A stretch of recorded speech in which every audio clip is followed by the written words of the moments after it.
Huzzah, boys and girls. It's Waveform. Maybe I should say Tracktion 8. I was looking forward to Tracktion 8, but Tracktion decided to rebrand as Waveform, so I'm calling it jokingly Waveform 8.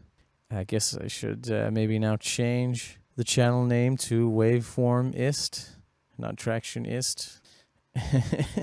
And added a lot more feature to this version. I will get into this in another video. All the additions to the Tracktion platform in waveform form. But just to mention just a few things. So the interface is a lot smoother. I would say that I definitely like the way it looks, and looks a little bit more pro, I guess you might call it. And Tracktion have kind of added things that exist in other DAWs, still in a way maintaining the sort of one window philosophy that Tracktion was based on. So you have the same project settings and the various project tabs that you can browse through. It functions very similarly. Many keyboard shortcuts have been changed, and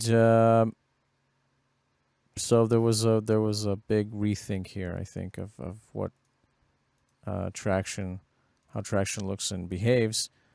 Biggest changes are here. These two buttons on the right. The Midi Editor, which is a full-on Midi editor here, has this chord feature, the pattern features, and has some new tools here. Get into this at some other point. This I imagine would be convenient. Haven't really had a chance to use this yet. Sure, a little bit more convenient than using the in-track or in-place editor, which was always something that bugged me with Pro Tools. Definitely Cubase had a very good MIDI editor. Cubase being, a lot more advanced with their MIDI. So now this is a part of Tracktion. I would say definitely in Cubase, pulling up that editor and having it in a window, and then you have to struggle to find a place for it alongside everything else. That always kind of annoyed me. So I'm glad that this is docked in here. So definitely, you still have some editor real estate with alongside with the MIDI window. Let's see if we can get rid of the, yeah, okay. So even more space here. Is this resizable? Yeah. Oh, that's nice. Pretty cool. And I think an even bigger change, since this was already part of Tracktion's capabilities before, biggest change is this guy here, a mixer window. So you have a display of all the tracks with sort of various options of how to arrange everything. You have the plugins here also available, and the outputs displayed as well. So this is very nice. What also happens when you press this little button, you get a full screen view with this project browser up on top, so you can move the cursor. Full screen, full window mixer interface. Now, you might have noticed that this opens up as another project tab. And the biggest question is, when you save, let's say you save the original project, or save the original edit, sorry, as a new edit, you still have this window here on the previous one. So maybe a little bit room for confusion here. So let's close this for now. Okay, so moving on from what I wanted to make this video about was ghost tracks, which was somewhat of a new thing for me. I wasn't familiar with it from other DAWs. Maybe I just missed it and it's available. I don't know. But along with ghost tracks, I've decided to add a few things about group tracks and take some comps. Let's start with the session that I have here. I recorded the drums here in a Recorder Man setup. What the Recorder Man is 2 overhead microphones not placed symmetrically above the kit or in front of it or behind it. One is placed directly over the snare, looking directly at the snare. Another one, so that's the top mic here on this channel. And the other one, the other overhead, is placed over the drummer's shoulder, looking again at the snare, at the center of the snare. Now both microphones are roughly 2 drumsticks far from the skin of the snare, from the center, and are also equidistant from the kick. So what you get with this setup, clear, correlated recording. A few things you can do to improve on this recording. What I've also added is a front mic. Now the front mic is another condenser microphone that's placed in the front of the kit, somewhat below the level of the snare, sort of capturing the front of the kit, mainly the snare actually, this recording. And it is positioned again the same distance from the snare. It's not matched to the kick. So what's important to remember about the front mic is that you need to invert the phase because it is below the snare. So if you listen to this,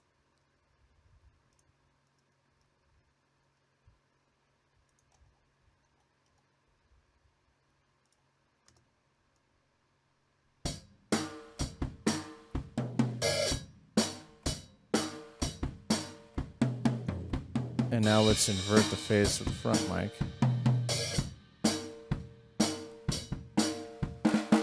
You definitely hear an improvement there in the bass. So after recording this in Tracktion, I routed all these channels to other channels. So the way you do this is you got here, you select the channel, and then you select the track to be its output. So why did I do this? Is because I recorded several takes, I then like to arrange tracks with different takes, but still have them routed through the same panning and volume and plugins. Now, as you can see, I've panned the top and the OTS over the shoulder, somewhat left and right, not full. And what this does is it gives you a certain panorama and placement, but still the kick and the snare are fully centered.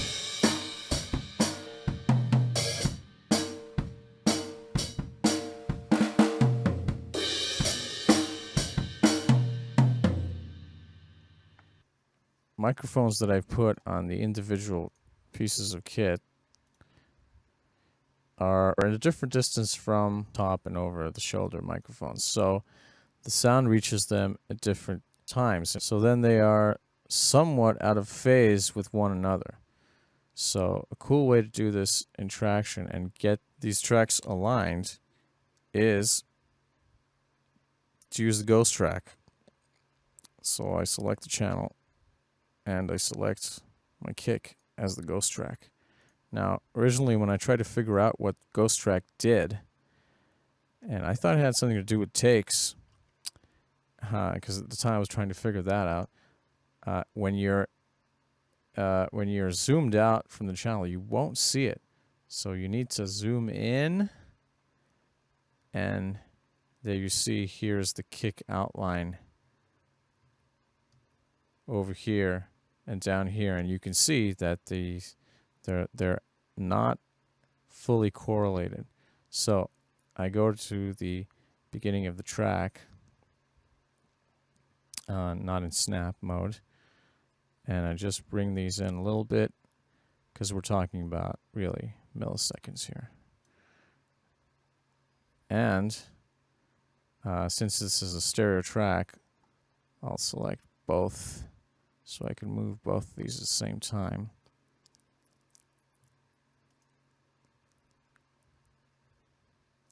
And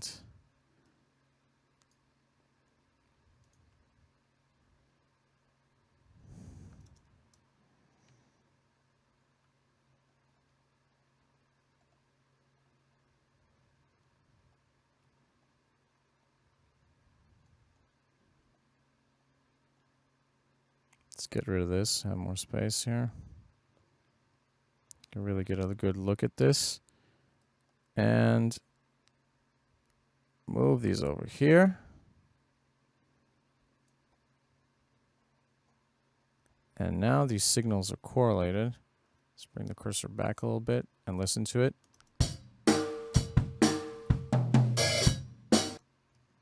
And now I cancel it, Control Z, and redo. Cancel.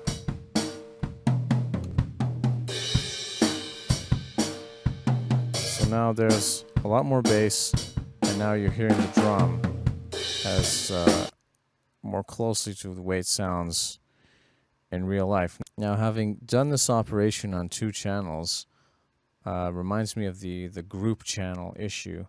So the group channel that I'm used to from Cubase allowed me to take a bunch of tracks, especially handy in the drum recording situation where there's a lot of microphones, and group these tracks together and have them all act the same way. As I edit one and move one, I'll move all of them.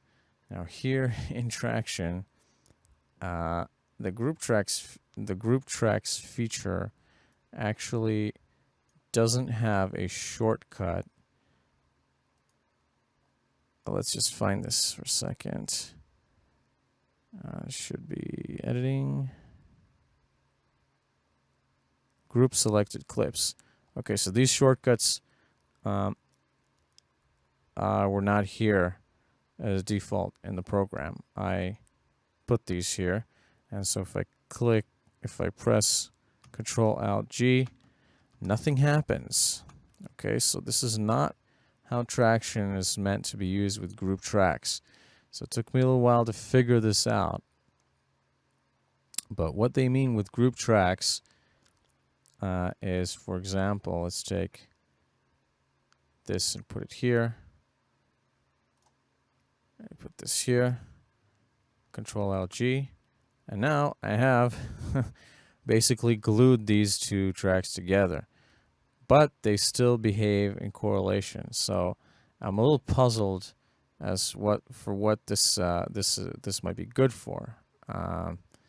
If this is something like the glue feature in Cubase, which is basically intended to glue together sections of clips or different clips, or if you've cut the clip, glue it back together.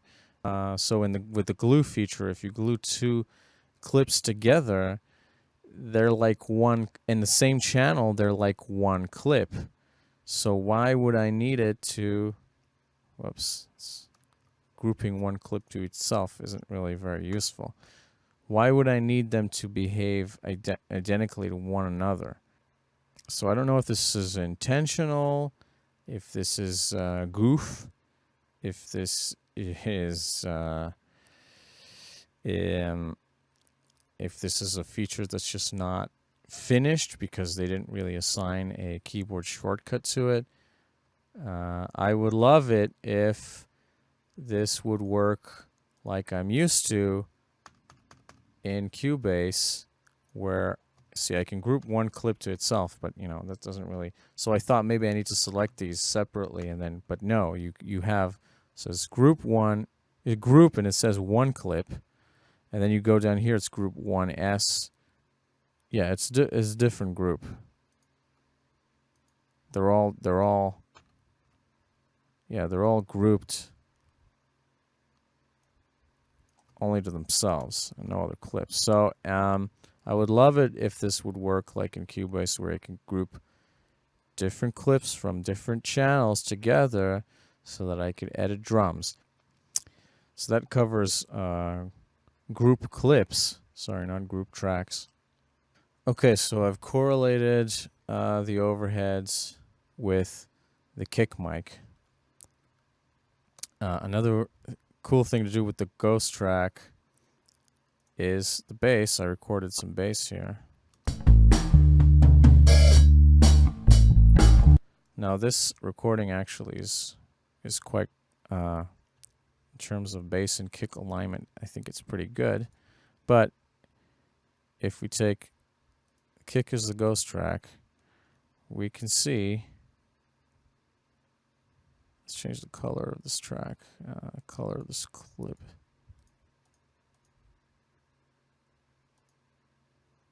Oh, my screen is kind of terrible. So I can match up individual bass hits to be, well, better aligned with the click as well. Potentially better aligned with the click. So I can cut, zoom in,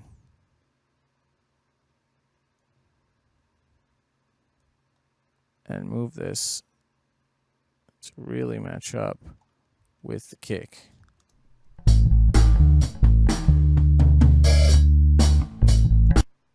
So let's say here here it's maybe a little too.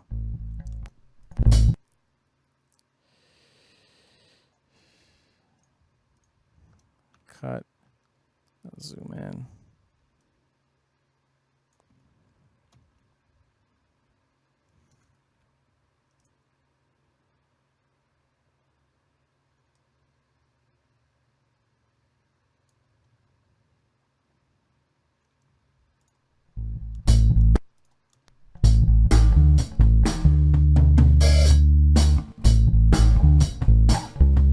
And I can go over this whole track and line it up nicely. I could line it up with the click or with the kick.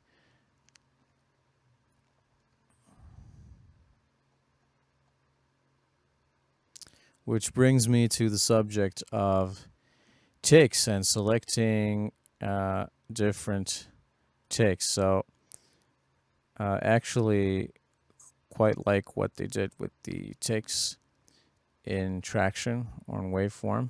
This has already existed since, I think, Tracktion 6. So I have different takes here. Let's just solo the front mic.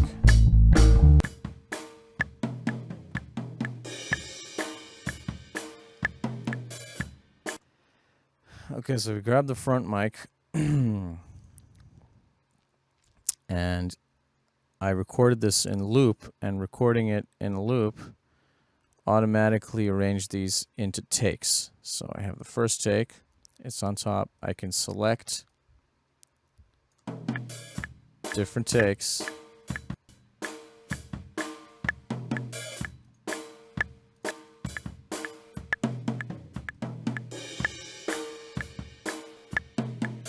And decide which one is the best one. So if I have relatively good takes and all I need to do is select one, that's not a problem. If I need to start selecting, or if I want to start comping between takes, it's a little bit more difficult to do. So I have in this window, I can also delete the other takes. I can unpack into new tracks. This is really mayhem when it's a multi-microphone recording, because you get tons of tracks. You need to start arranging them. Now, if I were to do that, these output channels would come in handy, because I would then route the different takes to the outputs and maintain, the panning, the volume, and the plugins if I've put on any to the track. So That's one thing that would make it easier. But not getting into that. Let's not get into the unpack now. I can show different takes. So I can see all these takes. I can just select one, and I see which one I've selected. No, I don't. And these are numbered. That's nice. So I can select an entire track to listen to also here. So the blue area is the area that will be played. The red area is the area that won't be played. So I can, with the cursor, just move and select different areas from different clips.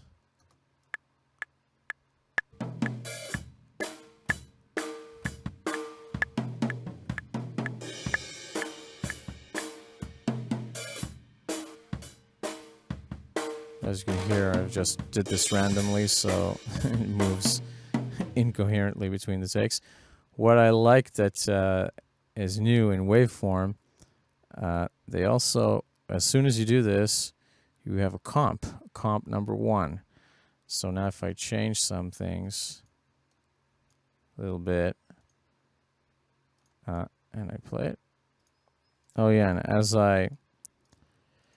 as I've designated these areas already, all I have to do is click on a different take, and that entire area is moved over to that take. So that's very nice. And then you can play around over here with these separator lines. This is a little finicky. Oh, I can move the whole thing. That's a little finicky because if you don't press exactly, it'll open a new line for you. But still, this is very nice.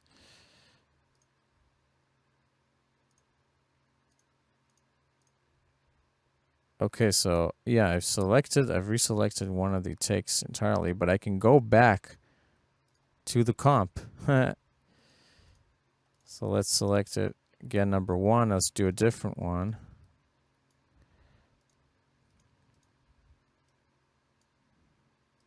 And now I have comp number 2, so I can move between these. So this is a very nice feature that was added in Waveform.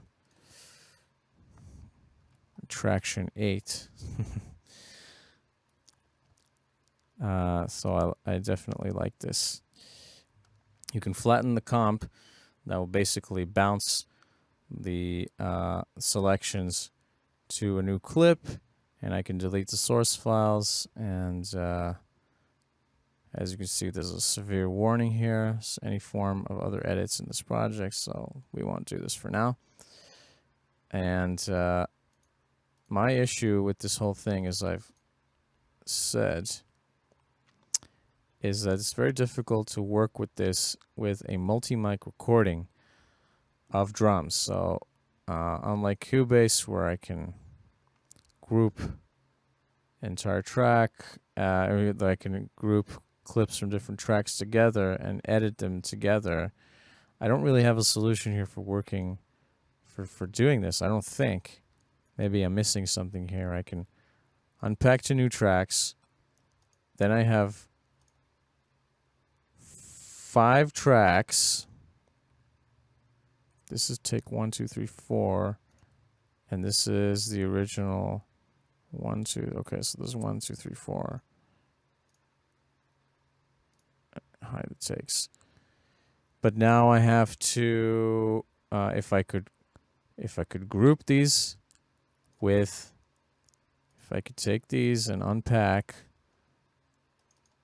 and then group, take 1 to take 1. So the quicker way I've found of doing this, or the quickest way so far that I've found to do this, is to select, get out all the take 1s,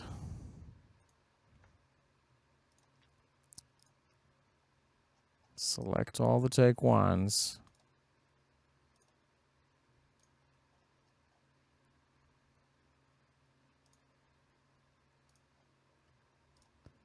and then create folder track containing, and now I have a folder with kick take 1, front take 1, snare take 1, take 1. So now I have to do this 40 times to get this entire recording to where I can compare the takes, and then, compare the takes as a whole, and maybe, select one and then work on it. Maybe there's a better way to do this.